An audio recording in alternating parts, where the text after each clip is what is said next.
Ah non, c'est un peu court, jeune homme. On pouvait dire, oh Dieu, bien des choses en somme, en variant le ton, par exemple, tenez.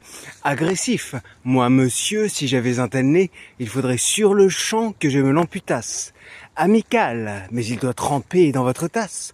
Pour boire, faites-vous fabriquer un anap. Descriptif, c'est un roc, c'est un pic, c'est un cap. Que dis-je, c'est un cap. C'est une péninsule. Curieux, de quoi sert cette oblongue capsule? D'écritoire, monsieur, ou de boîtes à ciseaux? Gracieux, aimez-vous à ce point les oiseaux que paternellement vous vous préoccupâtes de tendre ce perchoir à leurs petites pattes? Truculent, ça, monsieur, lorsque vous pétunez, la vapeur du tabac vous sort-elle du nez sans qu'un voisin ne crie au feu de cheminée? Prévenant, gardez-vous votre tête entraînée par ce poids de tomber en avant sur le sol. Tendre, faites-lui faire un petit parasol, de peur que sa couleur au soleil ne se fane.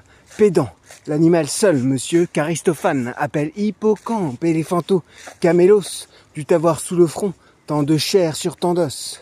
Cavalier, quoi l'ami se croque, est à la mode pour pendre son chapeau, c'est vraiment très commode. Emphatique, aucun vent ne peut, n'est magistral, t'enrhumer tout entier, excepté le Mistral. Dramatique, c'est la mer Rouge quand il saigne. Admiratif, pour un parfumeur qu'elle enseigne. Lyrique, est-ce une conque, êtes-vous un triton? Naïf, ce monument, quand le visite-t-on? Respectueux, souffrez, monsieur, qu'on vous salue. C'est là ce qui s'appelle avoir pignon sur rue. Campagnard et hardé, c'est tierné? Non, non, c'est que navet géant ou ben que melon nain. Militaire, pointé, contre cavalerie. Pratique, voulez-vous le mettre en loterie? Assurément, monsieur, ce sera le gros lot.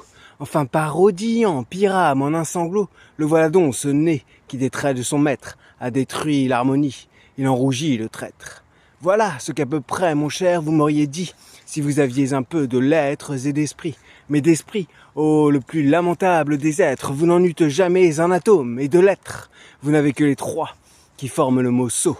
Eussiez-vous eu d'ailleurs l'invention qu'il faut pour pouvoir là, devant ces nobles galeries, me servir toutes ces folles plaisanteries, que vous n'en eussiez pas articulé le quart de la moitié du commencement d'une, car je me les sers moi-même avec assez de verve, mais je ne permets pas qu'un autre me les serve.